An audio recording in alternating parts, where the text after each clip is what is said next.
The box of chocolates sat on my nightstand, a silent reminder of another Valentine's Day spent alone. I traced my finger along the gold-embossed lettering, savoring the bittersweet irony. For the past 5 years, I'd gifted myself these decadent treats, a secret rebellion against my husband's perpetual forgetfulness. "Clara?" Daniel's voice echoed from downstairs. "Have you seen my phone?" I sighed, pushing myself off the bed. "Coming, dear." As I descended the stairs, I caught sight of Daniel frantically patting his pockets, his brow furrowed in concentration. It was a familiar scene, one that had played out countless times over our 7-year marriage. "Did you check the coffee table?" I asked, my voice tinged with forced patience. Daniel's eyes lit up. "Ah, there it is!" He snatched the device, clutching it to his chest like a precious artifact. I frowned, a niggling sense of unease creeping up my spine. "You've been awfully attached to that thing lately. Everything okay at work?" His shoulders tensed, almost imperceptibly. "Just busy, that's all. You know how it is." But I didn't know. Not anymore. There was a time when Daniel would share every detail of his day, no matter how mundane. Now he was a closed book, and I was running out of ways to pry it open. "I was thinking," I ventured, desperate to bridge the growing chasm between us, "maybe we could go out for dinner tonight? That new Italian place downtown looks nice." Daniel's eyes darted to his phone, then back to me. "Oh, I can't tonight. I've got a work thing." "A work thing? On Valentine's Day?" He shrugged, not meeting my gaze. "You know how it is in accounting, numbers don't take holidays." I bit back a retort, forcing a smile instead. "Of course. Maybe another time."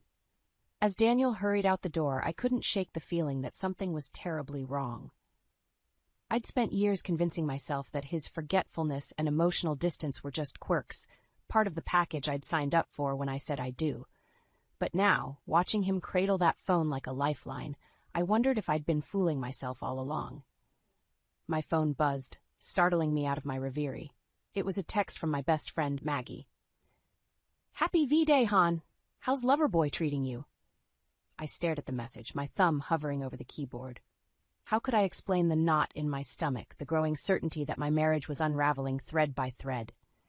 Instead, I typed, same old, you know Daniel." Maggie's response was immediate. "Girl, you deserve better than same old. Want to grab a drink later? I'll be your Valentine."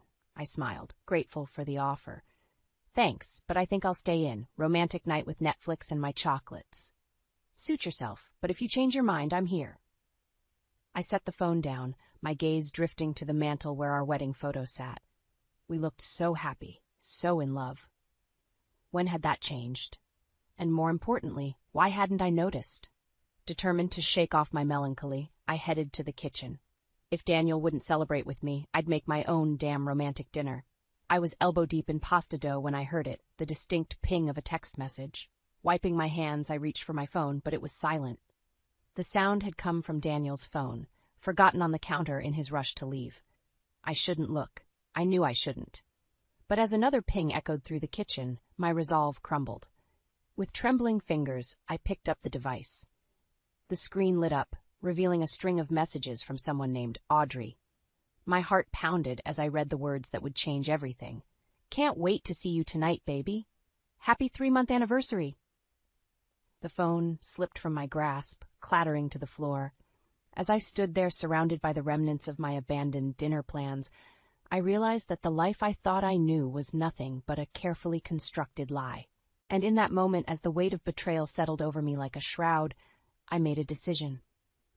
Daniel may have forgotten what day it was, but I wouldn't. This Valentine's Day would be one neither of us would ever forget. I couldn't sleep that night, my mind racing with questions and doubts. The image of those text messages burned behind my eyelids every time I closed them. When morning came, I was exhausted but determined to find answers.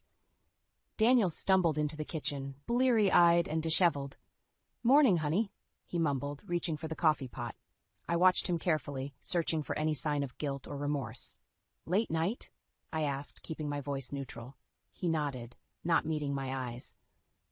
"Yeah, work's been crazy lately." "I bet," I muttered under my breath. As Daniel fumbled with his tie, I noticed his phone on the counter.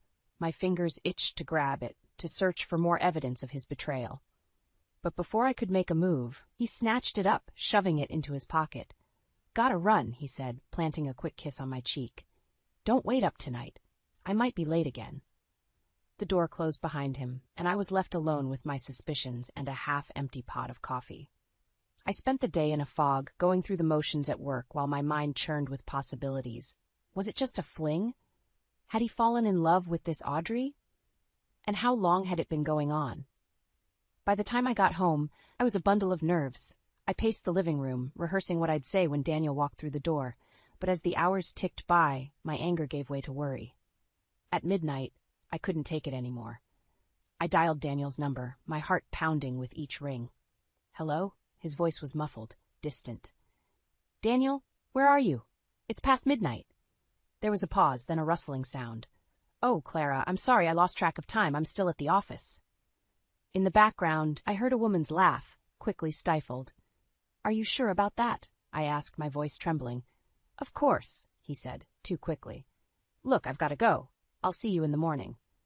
The line went dead, and I stared at the phone in disbelief. He hadn't even tried to hide it. I spent the rest of the night alternating between rage and despair. By morning, I had made up my mind. I wouldn't confront him yet. Not until I had irrefutable proof. When Daniel came home, looking rumpled and guilty, I pretended everything was fine. I smiled and nodded as he spun a tale about a late-night audit and computer problems. You must be exhausted, I said, laying it on thick. Why don't you go take a nap? I'll wake you for dinner.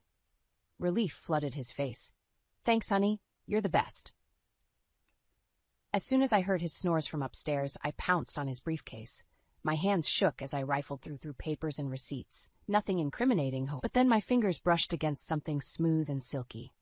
I pulled out a scrap of fabric, lacy, black, and definitely not mine. The lingerie tag was still attached, bearing yesterday's date. My vision blurred with tears as I clutched the damning evidence. How could he do this to me? To us? Just then, Daniel's phone buzzed on the coffee table. Without thinking, I grabbed it, my thumb hovering over the home button. This was my chance to know for sure. But did I really want to see what was on that screen? Could our marriage survive if I went down this rabbit hole? As if in answer, another message came through. The preview popped up, shattering any last shred of doubt. Last night was amazing, baby. Can't wait for our weekend getaway. Audrey. I sank to the floor, the phone clutched to my chest. The Daniel I thought I knew was gone, replaced by a stranger who lied as easily as he breathed. Upstairs, I heard him stirring. In a few moments, he'd come down, ready to spin more lies. But this time, I'd be ready. With shaking hands, I opened his phone and started taking screenshots. If Daniel wanted to play games, fine. But he was about to learn that two could play, and I played to win. I woke up on the morning of our third wedding anniversary with a mix of hope and dread churning in my stomach. Despite everything, a part of me still clung to the belief that Daniel would remember, that he'd surprise me with flowers or a romantic gesture. I spent hours preparing a special dinner, Daniel's favorite pot roast, simmering in the slow cooker, filling the house with a savory aroma. I even bought a new dress, a deep burgundy number that hugged my curves in all the right places. As the sun began to set, I lit candles and uncorked a bottle of wine. The table was set, the mood perfect. All that was missing was my husband. 7 o'clock came and went. Then 8. By 9, the pot roast was dry, the candles had burned low, and my patience had worn thin. I called Daniel's cell, but it went straight to voicemail. Hey, it's me, I said, trying to keep the hurt out of my voice. Just wondering where you are. It's our anniversary, remember? Midnight found me curled up on the couch, still in my new dress, clutching a nearly empty wine bottle. The sound of keys in the lock jolted me awake. Daniel stumbled in, his tie askew and his eyes unfocused. Clara? He slurred. What are you still doing up? I stood, swaying slightly. What am I doing up? What are you doing coming home at midnight on our anniversary? He blinked, confusion clouding his features. Anniversary? That's not until... His voice trailed off as realization dawned. Oh, God, Clara, I'm so sorry. I completely forgot. Clearly, I spat, the hurt and anger of the past few weeks bubbling to the surface. Too busy with your work things, right? Daniel stepped closer, and that's when I smelled it. A cloying, floral scent that most definitely wasn't mine. Is that perfume? I asked, my voice barely above a whisper. He paled, taking a step back. What? No, it's probably just from the office. You know how Susan overdoes it with the air freshener? Don't lie to me, Daniel, I said, my hands clenching into fists. I'm not stupid. I know something's going on. Clara, please, he pleaded. You're overreacting. I just had a few drinks with the guys after work. I lost track of time. That's all. I wanted to believe him. God, how I wanted to believe him. But the evidence was piling up, and I couldn't ignore it anymore. Then why have you been so secretive with your phone? I challenged. Why are you always working late? And don't tell me it's just work, because I know that's not true. Daniel's face hardened. Have you been spying on me? I shouldn't have to spy on my own husband, I shouted, tears stinging my eyes. You're supposed to be honest with me. You promised, remember, for better or for worse? He ran a hand through his hair, frustration evident in every line of his body.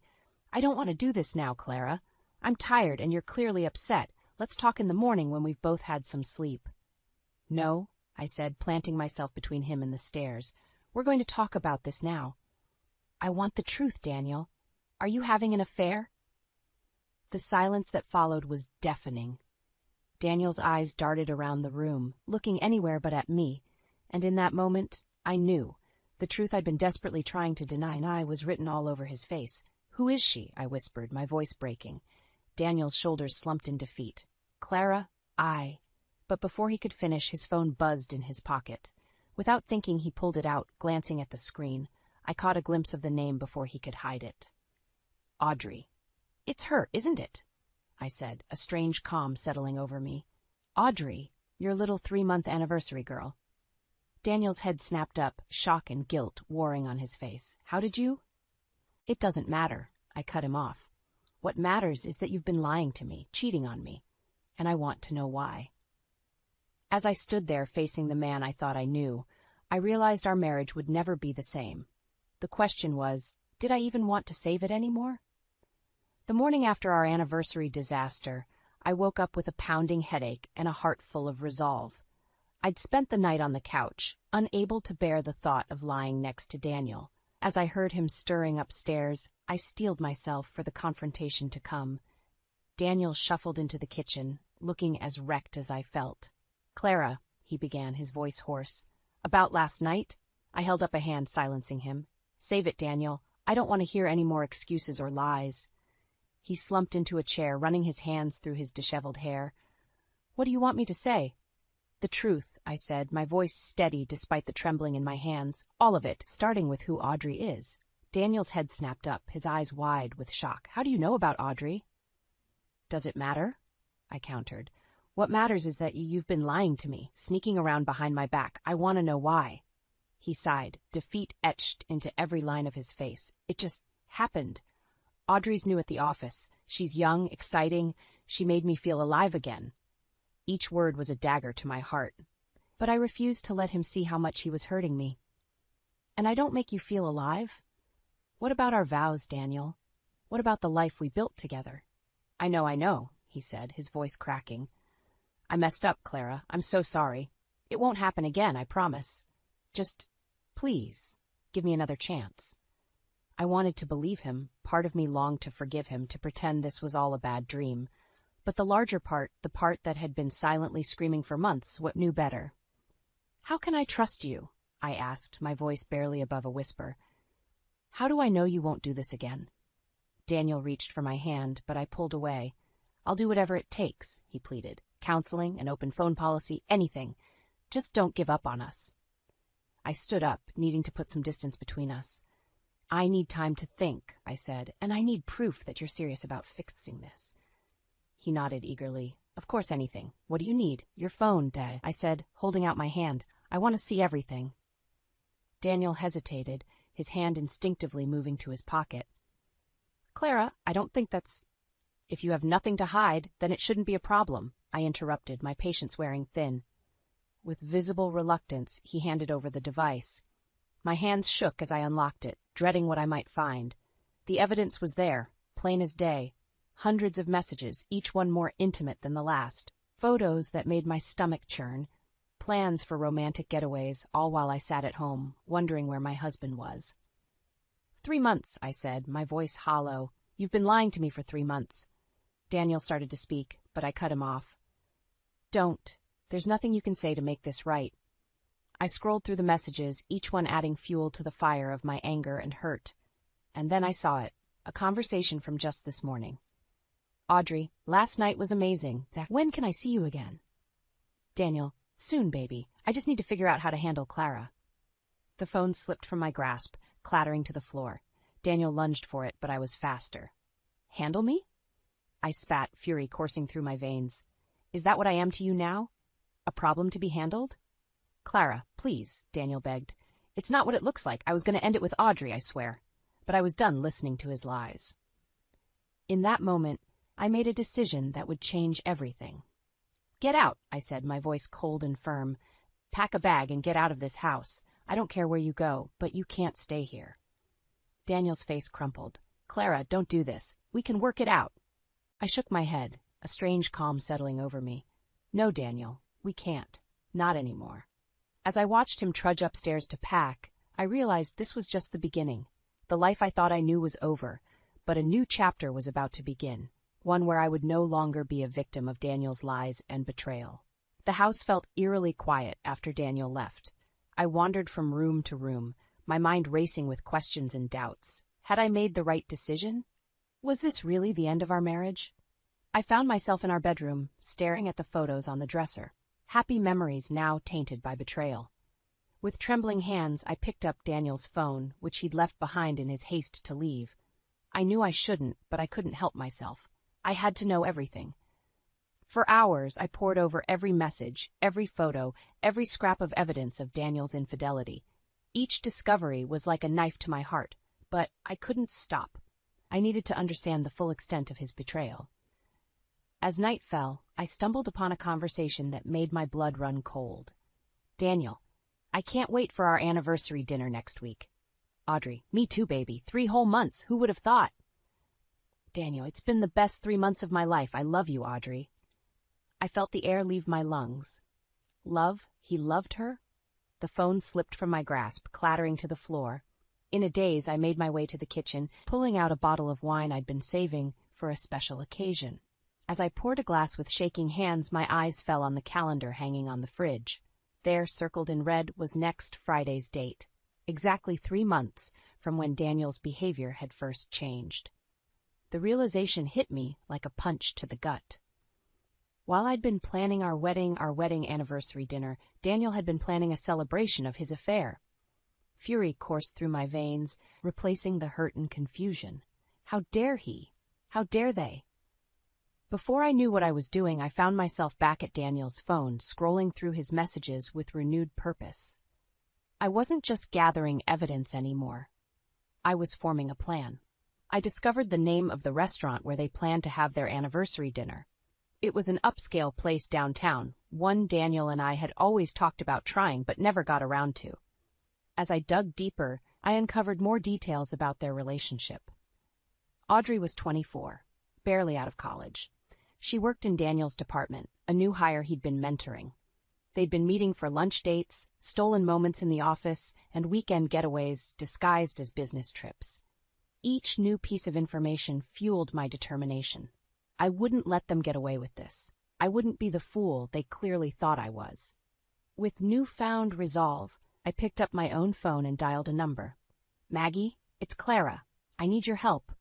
My best friend listened in shocked silence as I poured out the whole sordid tale. When I finished, there was a moment of quiet before she spoke. Oh, honey, I'm so sorry. What can I do? I took a deep breath, steeling myself for what I was about to say. I need you to help me crash their anniversary dinner. What? Maggie gasped. Clara, are you sure that's a good idea? No, I admitted, but I need to do this. I need to see it for myself, to confront them both. Will you help me? There was a pause, and for a moment I feared she'd refuse. But then, of course I will. What's the plan? Relief washed over me. I'm not sure yet, but I know I can't do this alone. Can you come over tomorrow? We can figure it out together. I'll be there first thing in the morning, Maggie promised. And Clara, we're going to get through this. You're stronger than you know. As I hung up the phone, I felt a strange mix of emotions, anger, hurt, fear, but also a glimmer of something else. Hope, maybe, or determination. Whatever it was, I knew one thing for certain. Next Friday night, Daniel and Audrey's perfect little world was going to come crashing down, and I would be there to watch it burn. I picked up Daniel's phone one last time, my fingers hovering over the keyboard. After a moment's hesitation, I typed out a message to Audrey. "Can't wait for our anniversary, baby. I have a big surprise planned." I hit send, a grim smile playing on my lips. Oh, it would be a surprise, all right. Just not the one they were expecting. My heart pounded as I stepped into the dimly lit restaurant, Maggie close behind me. We'd spent the past week planning this moment, and now that it was here, I felt a mix of terror and exhilaration. "Are you sure about this?" Maggie whispered, squeezing my arm. I nodded, scanning the room. "I have to do this. I need answers." And there they were, in a cozy corner booth. Daniel, looking more relaxed than I'd seen him in months, leaning in close to a young woman with cascading blonde hair. "Audrey." "That's them," I breathed, my legs suddenly feeling weak. Maggie steadied me. "Remember the plan. You've got this, Clara." Taking a deep breath, I straightened my spine and strode towards their table, Maggie following discreetly behind. As I approached, I heard Audrey's tinkling laugh, saw Daniel's hand resting on hers. They were so engrossed in each other, they didn't notice me until I was right beside them. "Well, isn't this cozy?" I said, my voice surprisingly steady. Daniel's head snapped up, his face draining of color. "Clara, what are you doing here?" Audrey looked between us, confusion clouding her features. "Daniel, who is this?" I smiled, cold and sharp. "I'm his wife, and you must be the woman he's been screwing behind my back for the past 3 months. The shock on Audrey's face would have been comical if the situation weren't so painful. "Wife, you told me you were separated." Daniel stood abruptly, nearly knocking over his wine glass. "Clara, please, let's not do this here." "Why not?" I challenged, my voice rising. "Afraid of making a scene? Afraid people might find out what a lying, cheating bastard you are?" Heads were turning now, curious diners watching the drama unfold. I didn't care. Let them watch. Let them see the truth. Audrey stood too, grabbing her purse.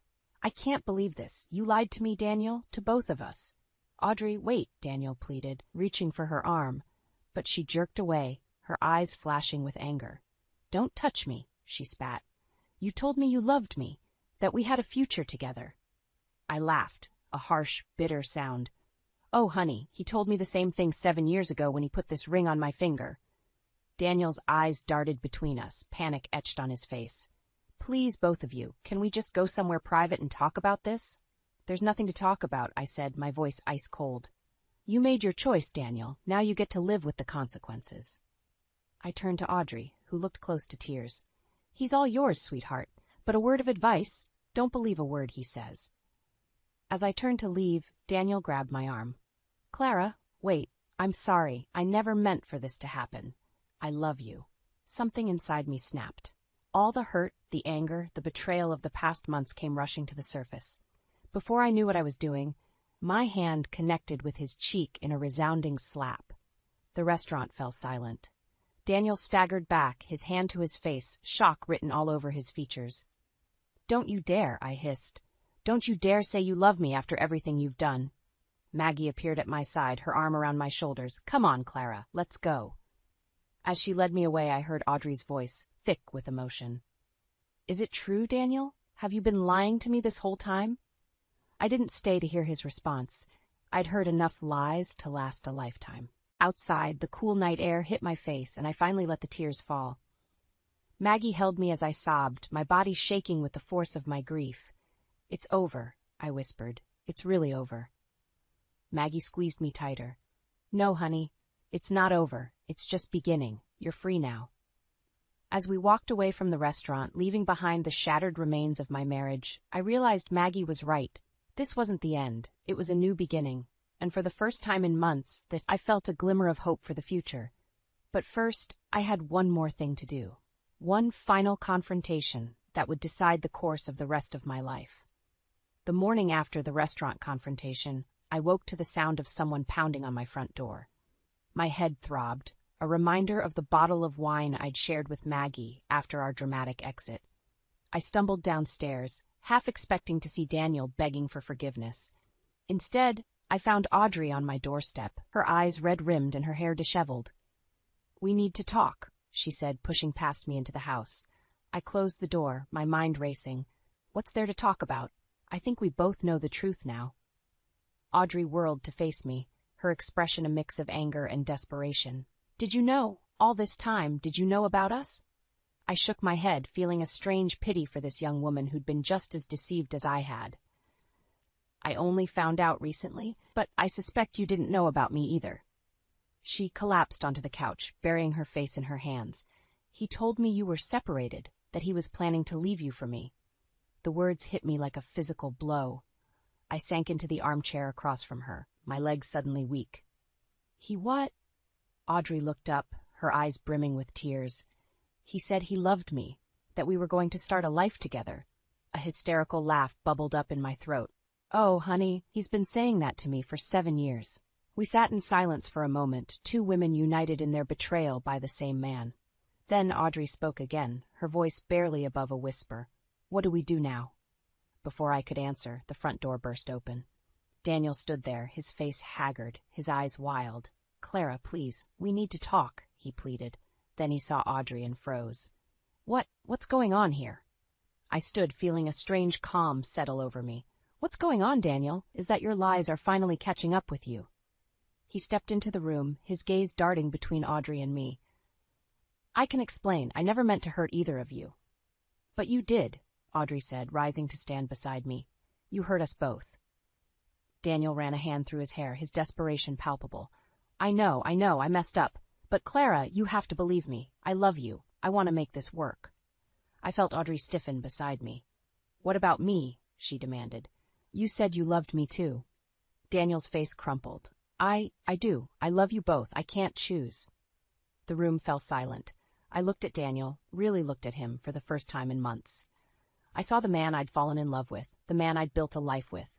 But I also saw the liar, the cheater, the man who'd broken my heart. In that moment, I made my decision. You don't have to choose, Daniel, I said, my voice steady. Because I'm choosing for you. I want a divorce. Daniel's face went pale. Clara, no, please, we can work this out.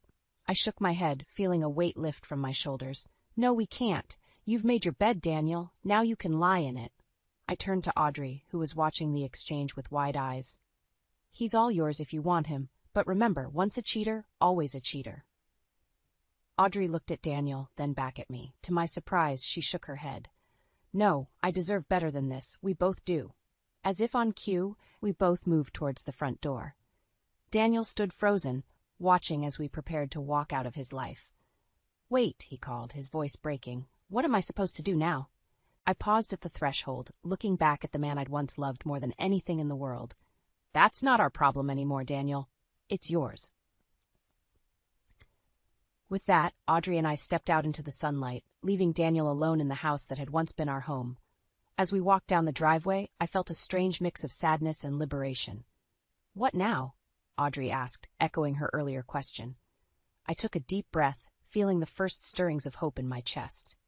Now we start over. Both of us. As we walked away from my old life, I realized that this wasn't just an ending. It was a beginning. And for the first time in a long time, I was excited to see what the future held. 1 year after that fateful day when Audrey and I walked away from Daniel, I stood in front of the mirror, barely recognizing the woman staring back at me. Gone was the insecure, heartbroken shell I'd become. In her place stood a confident, vibrant woman ready to take on the world. The divorce had been finalized 6 months ago, surprisingly smooth given the circumstances. Daniel, perhaps out of guilt or a genuine desire to make amends, hadn't contested any of my demands. The alimony was generous, giving me the financial freedom to pursue a dream I'd long forgotten. My aromatherapy business, Essence of Clara, was thriving. What had started as a hobby to distract myself from the pain of betrayal had blossomed into a successful venture. The scents I created told stories of healing, growth, and self-discovery, my own journey bottled for others to experience. As I applied a dab of my latest creation, a blend of lavender, rosemary, and citrus that I'd named New Beginnings, my phone buzzed with a text from Maggie. Ready for your big night? Can't wait to see you shine. I smiled, feeling a flutter of excitement in my stomach. Tonight was the grand opening of my first brick-and-mortar store. It felt like the culmination of everything I'd been through, a testament to my resilience and growth. As I drove to the store, I couldn't help but reflect on the twists and turns that had led me here. The pain of Daniel's betrayal had been excruciating, but it had also been the catalyst for my transformation. In losing him, I'd found myself. The store was already buzzing with activity when I arrived. Friends, family, and loyal customers milled about, admiring the displays and sampling the products. Maggie rushed over, enveloping me in a warm hug. "Clara, this place is amazing. I'm so proud of you." I squeezed her back, feeling a lump form in my throat. "I couldn't have done it without you." As I made my way through the crowd, greeting guests and answering questions about my products, I caught sight of a familiar face. Audrey stood near the back, looking uncertain. Our eyes met, and after a moment's hesitation, I walked over to her. "I wasn't sure if I should come," she said, fidgeting with her purse strap, "but I wanted to see how you were doing." I smiled, surprising myself with the genuine warmth I felt towards her. "I'm glad you did. How are you?" We chatted for a few minutes, and I learned that Audrey had gone back to school, pursuing a degree in social work. Like me, she'd found a way to turn her pain into purpose. As the night wore on and the crowd thinned, I found myself alone in the store, savoring the moment. I ran my hand along the shelves, each bottle a reminder of how far I'd come. A knock at the door startled me from my reverie. I turned to see Daniel standing outside, a bouquet of flowers in his hand. For a moment, I froze, old feelings of hurt and anger threatening to surface. But as I looked at him, really looked at him, I realized something profound.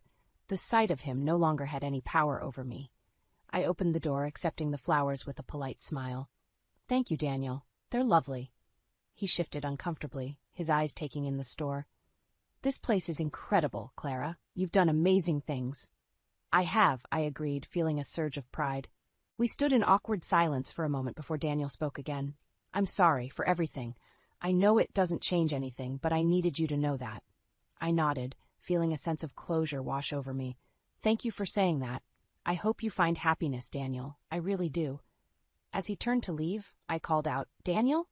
He paused, looking back at me. "I forgive you," I said, the words feeling right as they left my lips. "Not for you, but for me. I'm ready to let go of the past and embrace my future." The look of gratitude and relief on his face was palpable.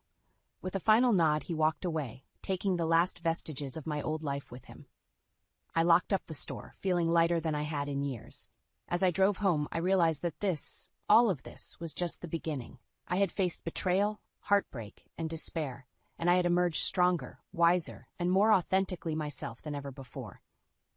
Tomorrow, I would wake up and gift myself a box of those high-end chocolates, but this time they wouldn't be a consolation prize or a secret rebellion.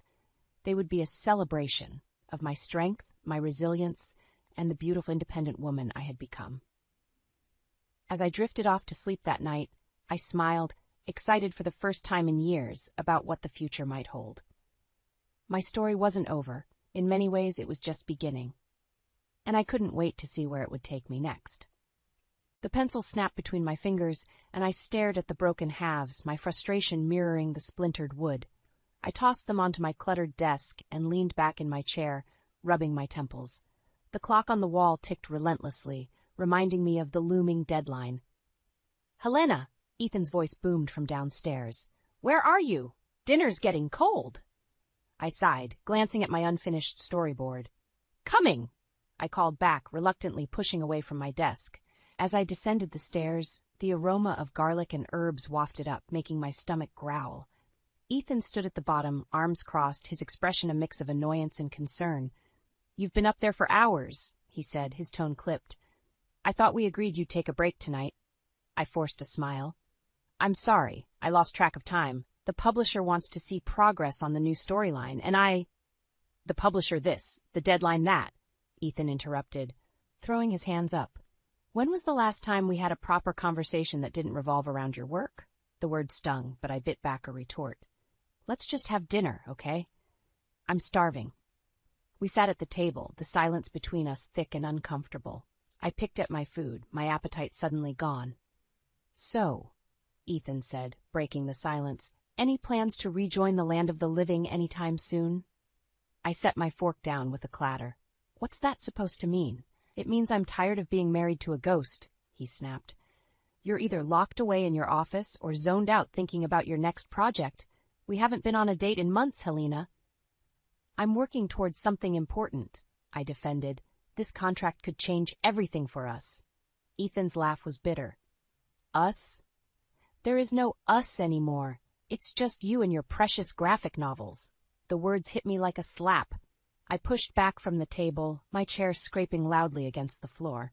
That's not fair, and you know it. Isn't it? Ethan challenged, rising to his feet. When was the last time you did anything around the house? The laundry's piling up, the fridge is empty, and I can't remember the last time we had sex. I felt my cheeks burn with anger and embarrassment. I didn't realize I was supposed to be your maid and your personal porn star. Ethan's eyes widened, then narrowed. That's not what I meant, and you know it. I just want my wife back. I'm right here, I shouted, gesturing wildly. I'm sorry if my career is inconvenient for you, but I'm not going to apologize for pursuing my dreams. Your dreams, Ethan repeated, his voice low and dangerous. What about our dreams, Helena? What about the family we talked about, the life we planned together? I felt the fight drain out of me, replaced by a deep, aching sadness. People change, Ethan. Dreams change. Yeah, he said, turning away. I'm starting to see that. As he walked out of the room, my phone buzzed on the table. I glanced at the screen and saw a message from my publisher. Contract's ready. Meeting tomorrow at 10 a.m. to sign. This is your big break, Helena. I stared at the message, my heart pounding with excitement and dread. This was everything I'd worked for, but at what cost? The sound of the front door slamming jolted me from my thoughts. I rushed to the window, watching Ethan's car peel out of the driveway and disappear down the street. As I stood there, alone in the quiet house, I couldn't shake the feeling that I was standing on the edge of a precipice, about to take a leap that would change everything. I arrived at the publishing house the next morning, my nerves jangling like loose change in a pocket. The contract signing went smoothly, but as I left the building, my elation was tempered by the memory of Ethan's angry departure the night before. My phone buzzed. Ethan's name flashed on the screen, but I hesitated before answering. Hello? Where are you? His voice was cold, controlled.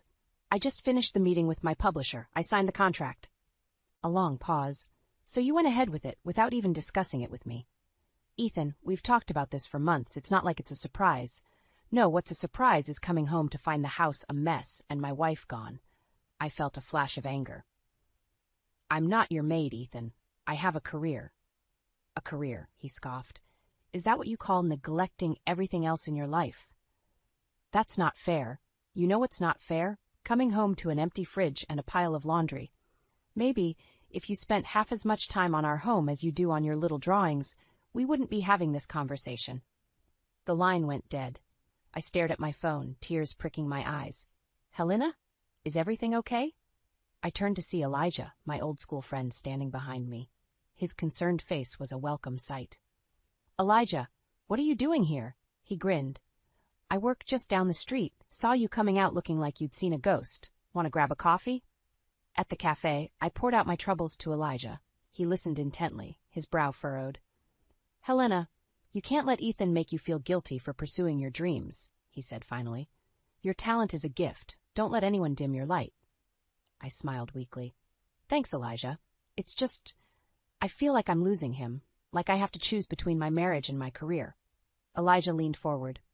A real partner would support your ambitions, not resent them. Have you considered that maybe Ethan's the one who needs to change, not you? His words struck a chord, but before I could respond, my phone buzzed again. A text from Ethan. We need to talk. Be home by 6. I said goodbye to Elijah and headed home, my stomach in knots. When I arrived, Ethan was waiting in the living room, his face like thunder. I've been thinking, he began without preamble. This isn't working. Something has to change. I agree, I said cautiously. We need to find a better balance. No, he cut me off. You need to decide what's more important, your little hobby or our marriage. I felt like I'd been slapped. My little hobby is my career, Ethan. It's part of who I am. And what about who we are? He demanded. What about the life we planned, the family we talked about? Plans change, Ethan. People grow. His laugh was bitter. Grow apart, you mean? That's not what I'm done competing with your drawings for your attention, he interrupted. Either you start acting like a proper wife, or... He left the threat hanging, but its implication was clear. I felt a chill run down my spine. Or what? I whispered. Ethan's eyes were cold. Or maybe it's time we both reconsider this marriage. The words hung in the air between us, heavy and final. I opened my mouth to respond, but no words came out. In that moment, I realized we were standing on the edge of a precipice, and the ground beneath us was crumbling fast. As I looked at Ethan, the man I had loved for so long, I couldn't help but wonder. Was this the beginning of the end, or just the end of the beginning? The days following Ethan's ultimatum were a blur of tension and unspoken accusations. We danced around each other like wary boxers, neither willing to throw the first punch. I buried myself in my work, using my art as a shield against the growing chasm between us. One evening, as I searched for a misplaced sketch in Ethan's home office, I stumbled upon something that made my blood run cold. Tucked away in his desk drawer was a stack of credit card bills, hidden beneath a pile of mundane paperwork. My hands trembled as I pulled them out, my eyes widening at the charges for luxury hotels I'd never heard of. "What are you doing?" I whirled around to find Ethan standing in the doorway, his face a mask of anger and... Was that fear? "I was looking for a sketch," I said, my voice barely above a whisper. I held up the bills. "What are these, Ethan?" He crossed the room in 3 quick strides, snatching the papers from my hand. "Those are private. You had no right to go through my things." "Private?" I echoed, incredulous. "We're married, Ethan. Since when do we keep secrets?" His laugh was harsh, bitter. "That's rich coming from you. You've been keeping plenty of secrets lately, haven't you? Locking yourself away, choosing your work over me." I felt my temper flare. "My work isn't a secret, Ethan. It's my career, my passion. But this," I gestured to the bills he was clutching, "this looks like something else entirely." "You wouldn't understand," he muttered, turning away. "Then help me understand," I pleaded. "What's going on, Ethan? Who were you with at those hotels?" He spun back to face me, his eyes blazing. "Is that what you think? That I'm cheating on you? What am I supposed to think?" I shot back. "You've been distant, angry, and now these bills? Maybe if you paid half as much attention to our marriage as you do to your little comic books, you wouldn't have to ask these questions," he spat. The words stung, but I stood my ground. "Don't turn this around on me. I'm not the one with unexplained hotel stays on my credit card." Ethan's face contorted with rage. He slammed the bills down on the desk, making me flinch. "I don't have to explain myself to you, not when you've made it clear where your priorities lie." "My priorities?" I echoed, disbelieving. "You're the one who gave me an ultimatum, Ethan. You're the one who told me to choose between my career and our marriage." "Because I'm tired of being second best," he roared. "I'm tired of coming home to an empty house, of feeling like a stranger in my own marriage." We stood there, chests heaving, the air between us crackling with tension. In that moment, I saw a stranger standing before me, not the man I'd married. The realization hit me like a physical blow. "Who are you?" I whispered, more to myself than to him. Ethan's face softened for a moment, a flicker of the man I once knew shining through. But then the mask slammed back into place. "I could ask you the same thing," he said coldly. He brushed past me, pausing at the door. "I'm going out. Don't wait up." The front door slammed moments later, leaving me alone in the sudden silence. I sank into Ethan's chair, my mind reeling. The credit card bills lay scattered on the desk, each one a damning piece of evidence. As I sat there, surrounded by the remnants of our shattered trust, a chilling thought crept into my mind. What if I didn't really know Ethan at all? And more terrifyingly, what if I no longer recognized the person I'd become? The questions swirled in my head, unanswered and menacing. One thing was clear. Our marriage was balanced on a knife's edge, and I had a sinking feeling we were about to fall. The days after discovering the hotel bills were a haze of suspicion and doubt. I tried to focus on my work, but my mind kept drifting back to those damning pieces of paper. Ethan's behavior grew increasingly erratic, his mood swinging between cold indifference and explosive anger. One afternoon, I decided to confront him directly. I couldn't live with the uncertainty anymore. I found him in the kitchen, aggressively chopping vegetables for dinner. "Ethan, we need to talk about those bills," I said, my voice steadier than I felt. He slammed the knife down, making me jump. "I told you to drop it, Helena. It's none of your business. None of my business, I echoed, incredulous. I'm your wife. If you're... I couldn't bring myself to say the word cheating. Ethan's laugh was bitter. Oh, now you remember you're my wife? Funny how that only matters when it suits you. Before I could respond, his phone buzzed. He glanced at it, his expression changing subtly. I have to go out, he said abruptly, heading for the door. Something in his tone made me suspicious. Where are you going? Work emergency, he muttered, not meeting my eyes. On impulse, I grabbed my keys. I'll come with you. Ethan's face paled. No, it's fine, I won't be long. But I was already following him out the door. He drove erratically, constantly checking his rearview mirror. I stayed a few cars behind, my heart pounding. He pulled into the parking lot of an upscale hotel. I watched, stunned, as a young woman with long blonde hair rushed out to meet him. They embraced, and my world shattered. I sat in my car, trembling, as they disappeared into the hotel. Tears blurred my vision, but I couldn't look away. An hour passed, then 2. Finally, they emerged, laughing and holding hands. As they reached Ethan's car, the woman, Angie, I would later learn, kissed him passionately. It was like a knife to my heart. I don't remember driving home. I was numb, moving on autopilot. When Ethan returned hours later, I was waiting. How long? I asked, my voice barely above a whisper. He froze, his eyes darting around the room. Helena, I can explain. How long? I repeated, each word sharp as glass. Ethan's shoulders slumped. 6 months. He admitted. The truth hit me like a physical blow. 6 months, half a year of lies, of betrayal. Why? I choked out. His face contorted with anger. Because she makes me feel wanted, Helena. She doesn't disappear into her work for days on end. She's there for me, really there. So this is my fault? I asked, incredulous. You're never here, he shouted. You're always working, always with your head in the clouds. I needed someone who saw me, who put me first. His words stung, but a part of me recognized the truth in them. Had I really been so absent? I put you first by supporting us while you chased your dreams, I said quietly. I put you first by believing in you, even when you didn't believe in yourself. Ethan's face softened for a moment, then hardened again. It's not enough, Helena. I need more. I need a real wife, not just a roommate who occasionally remembers I exist. The words hung in the air between us, heavy with finality. What do you want from me, Ethan? I asked, my voice hollow. His eyes met mine, cold and determined. I want you to quit, give up this graphic novel nonsense and be the wife I need. Or... He left the ultimatum unspoken, but I heard it loud and clear. My career or my marriage. My passion or my partner. As I stood there facing the man I thought I knew, I realized I was at a crossroads. The decision I made now would shape the rest of my life. The question was, could I live with either choice? The days following Ethan's ultimatum were a blur of tears and sleepless nights. I threw myself into my work, desperately trying to ignore the gaping wound in my heart. But every time I looked up from my drafting table, the empty house seemed to mock me. One afternoon, I emerged from my studio to find Ethan standing in the living room, his face a mask of barely contained rage. What is this? He demanded, gesturing to the pile of laundry on the couch, the dishes in the sink, the layer of dust on every surface.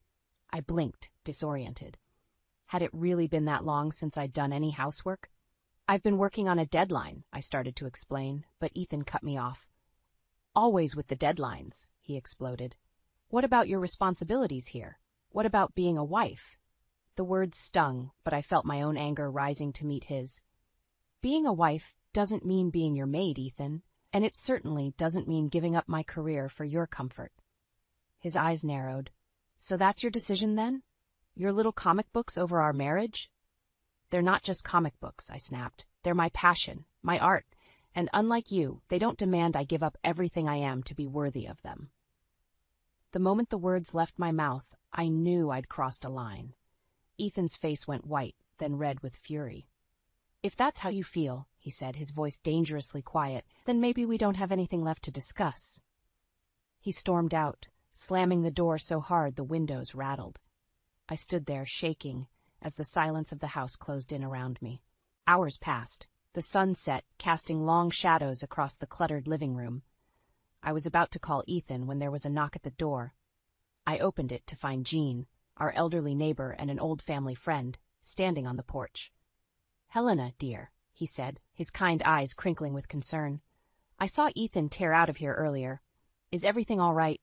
Before I knew it, I was pouring out the whole sordid story, the fights, the affair, the ultimatum. Jean listened patiently, his weathered face growing more troubled with each revelation. When I finished, he was quiet for a long moment. Then he said, "Helena, I've known you and Ethan since you were newlyweds."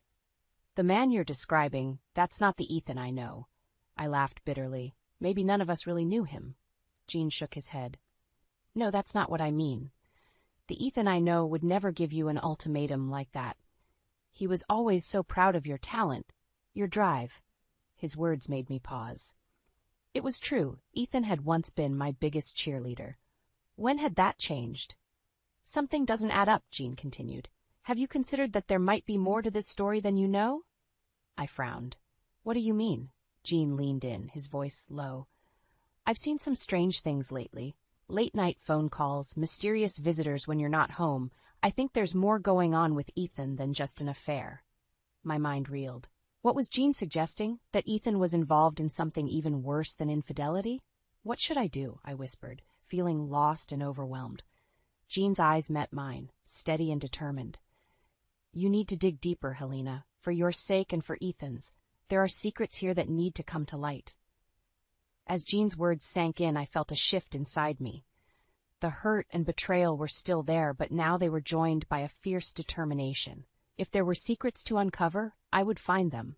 I looked at Jean, my jaw set. "You're right, it's time I got some real answers." As Jean left, I stood in the doorway, watching the night settle over our quiet street. I knew that whatever I discovered next would change everything, but for the first time in weeks, I felt a glimmer of hope. The truth was out there, and I was going to find it, no matter the cost. Jean's words echoed in my mind as I stood in our bedroom, my hands trembling as I rifled through Ethan's belongings. I felt like a thief in my own home, but I needed answers. The guilt gnawing at me was nothing compared to the desperation clawing at my chest. That's when I found it, a hotel loyalty card I'd never seen before, tucked away in the back of his wallet. My heart raced as I examined it, noting the high-end chain's logo. This was it, the smoking gun I'd been looking for. With shaking hands, I pulled out my phone and downloaded a GPS tracking app. I hesitated for a moment, my finger hovering over the install button. Was I really going to do this? Invade Ethan's privacy so completely? But then I remembered the lipstick stain I'd found on his collar last week, the hushed phone calls, the way he'd pull away when I tried to touch him. I hit install. The next few days were a blur of anxiety and adrenaline. I played the part of the oblivious wife, all while obsessively checking the app. Ethan's movements became a roadmap of betrayal, frequent stops at unfamiliar addresses, long stays at hotels across town. One evening, as we sat in stony silence at the dinner table, my phone buzzed. Ethan had just checked into the same hotel where I'd first seen him with Angie. I felt the blood drain from my face. "Everything okay?" Ethan asked, his voice laced with false concern. I forced a smile. "Just work stuff, nothing important." He nodded, already losing interest. "I have to go out of town this weekend, business trip." The lie rolled off his tongue so easily it made me sick. "Oh? Where to?" "Just a conference upstate. Boring stuff." I nodded, my mind racing. This was it, my chance to catch him red-handed. The next day I followed him at a distance, my heart pounding so hard I was sure he'd hear it even from his own car. We ended up at a luxurious resort, the kind of place we used to dream about visiting together. I watched from across the parking lot as Angie ran to greet him, throwing her arms around his neck. They kissed passionately, oblivious to the world around them, oblivious to me, watching from the shadows, my world crumbling. Tears blurred my vision as I fumbled for my phone, snapping picture after picture. Each click of the camera felt like another nail in the coffin of our marriage. As they disappeared into the resort, arm in arm, I sat in my car, overwhelmed by the weight of what I'd discovered. It wasn't just an affair, it was a whole other life Ethan had built without me. My phone buzzed again. A text from Elijah. "How are you holding up? Want to grab coffee?" I stared at the message, a lifeline in the storm of my emotions. Elijah had been my rock through all of this, a reminder that not everyone in my life was a liar. But as I was about to reply, another notification popped up. The tracking app. Ethan was on the move again. My finger hovered between Elijah's message and the app. In that moment, I realized I was at a crossroads. I could turn back now, pretend I never saw any of this, and try to salvage what was left of my marriage. Or I could push forward, uncover the full extent of Ethan's betrayal and face the consequences. The choice seemed impossible. My hand shook as I looked from my phone to the resort where my husband was with another woman. Everything I thought I knew about my life, my marriage, was a lie. And now I had to decide, did I want the comforting illusion or the painful truth? As the sun set over the resort, casting long shadows across the parking lot, I made my decision. There was no turning back now. Whatever came next, I was ready to face it head-on. With a deep breath, I started my car. It was time to confront Ethan and reclaim my life, whatever the cost. My hands shook as I dialed Ethan's parents. I'd never imagined I'd be making this call, but I needed allies. To my surprise, they believed me instantly. "We've suspected something was wrong for a while," his mother said, her voice tight with anger. "We'll meet you there." The next morning I stood in the resort lobby, flanked by Ethan's parents. My heart raced as we approached the front desk. "We're here to surprise Ethan," I said, forcing a smile. The receptionist, sensing the tension, hesitated before giving us a key card. As we rode the elevator, Ethan's father placed a comforting hand on my shoulder. "You're doing the right thing, Helena," he said softly. I nodded, unable to speak past the lump in my throat. We paused outside the room. I could hear muffled laughter from inside. With a deep breath, I swiped the key card. The door swung open. Ethan and Angie froze mid-embrace, their faces a mask of shock and horror. "Helena?" Ethan gasped, stumbling backward. "Mom? Dad? What are you?" "Save it," I snapped, my voice steadier than I felt. I pulled out my phone, showing him the tracking app. "I know everything, Ethan. The hotels, the lies, all of it." Angie scrambled to gather her things, her face burning with shame. Ethan's parents stood silent, their disappointment palpable. "Helena, please," Ethan begged, reaching for me. "I can explain." I stepped back, my anger rising. "Explain what? How you've been living a double life? How you made me feel like I was crazy for suspecting something was wrong?" "I never meant to hurt you," he stammered. A bitter laugh escaped me. "You gave me an ultimatum, Ethan. My career or our marriage, all while you were sneaking around with her." I gestured to Angie, who flinched, and then Ethan's father stepped forward, his face a storm of anger.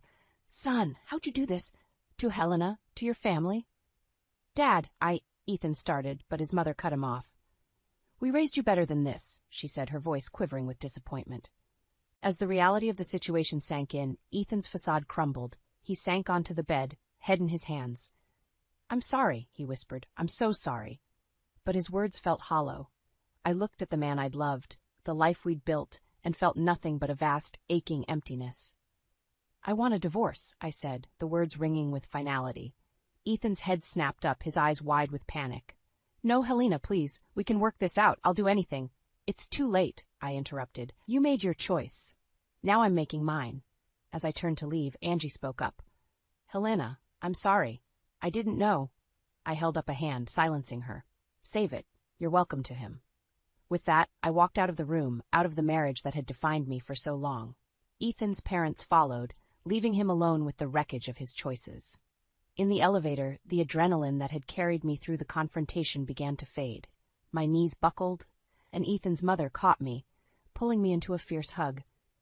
"You're so brave," she whispered. "We're here for you, whatever you need." As we exited the resort, the bright sunlight felt like a spotlight on my pain. But beneath the hurt and betrayal, I felt something else stirring. A sense of freedom, of possibilities I hadn't allowed myself to imagine in years. I took a deep breath, feeling the weight of my wedding ring on my finger. With trembling hands, I slipped it off, staring at the small circle of gold that had once meant everything. "What now?" Ethan's father asked gently. I closed my fist around the ring, feeling the metal bite into my palm. "Now," I said, my voice growing stronger, "I start over, on my own terms." As we drove away from the resort, leaving Ethan and our shattered marriage behind, I felt a strange mix of grief and hope. The road ahead was uncertain, but for the first time in years, it was mine to choose. The weeks following the confrontation at the resort were a whirlwind of lawyers, paperwork, and tears. Ethan begged and pleaded, promising to change, swearing he'd do anything to save our marriage. but the trust was shattered, and I knew there was no going back. I stood in my living room, surrounded by boxes. The house that had once been our shared dream now felt like a prison of memories. I decided to sell it, to cut all ties with the life I'd shared with Ethan. As I taped up another box, the doorbell rang. I opened it to find Ethan standing there, looking haggard and desperate. "Helena, please," he said, his voice breaking. "Don't do this. We can work it out. I'll go to therapy. I'll quit my job. Anything you want." I felt a flicker of pity, quickly extinguished by the memory of his betrayal. "It's too late, Ethan. We're done." He fell to his knees, grabbing my hands. "I love you. I made a terrible mistake, but I love you." I gently pulled away. "If you loved me, you wouldn't have betrayed me. You wouldn't have tried to force me to give up my dreams." "I was wrong," he sobbed. "I see that now. Please, give me another chance." For a moment, I wavered. The familiar pull of our shared history tugged at my heart. But then I remembered the strength I'd found in myself, the passion for my work that had sustained me through the darkest days. "No," I said firmly. "I deserve better, and I'm choosing myself." As I closed the door on Ethan's broken form, I felt a weight lift from my shoulders. I turned back to the boxes, now seeing them not as an end, but as a beginning. My phone buzzed with a text from my publisher. "Final draft received. It's brilliant, Helena. This could be your breakout work." I smiled, feeling a surge of pride and excitement. My graphic novel, born from the pain and growth of the past months, was ready to meet the world. There was a knock at the door. This time, it was Elijah, arms full of packing tape and bubble wrap. "Reinforcements have arrived," he announced with a grin. As we worked, Elijah regaled me with stories of his latest adventures, making me laugh for the first time in what felt like ages. I realized how much I'd missed this simple friendship, unmarred by expectations or betrayal. "You know," Elijah said as we sealed the last box, "I always knew you were strong, but the way you've handled all this, you're a freaking superhero, Helena." I blushed, but stood a little straighter. I don't know about superhero, but I do feel free, like I can finally be myself without apology. As the moving truck pulled away with the last of my belongings, I stood on the front lawn, keys in hand. Ethan's parents pulled up, here to support me one last time. "We're so proud of you," Ethan's mother said, hugging me tight. "You'll always be family to us, no matter what." I handed them the keys. "Thank you for everything." With a deep breath, I walked away from the house, from the life I'd thought I wanted. Each step felt lighter, filled with possibility. Elijah waited by his car. "Ready for your new adventure?" I looked back at the house one last time, then turned to face the open road ahead. More than ready. As we drove away, the setting sun painted the sky in brilliant hues of pink and gold. It felt like a sign, an ending, yes, but also a beautiful new beginning. I thought of my graphic novel, of the strong, resilient heroine I'd created. I realized now that she wasn't just a character. She was the woman I'd become through this ordeal. "You know," I said to Elijah, "I think I have an idea for my next book." He grinned. "I can't wait to read it." As the familiar streets of my old life faded in the rearview mirror, I felt a sense of peace settle over me. The road ahead was uncertain, but for the first time in years, I was excited to see where it would lead. I was Helena, artist, survivor, and author of my own story, and this was just the beginning.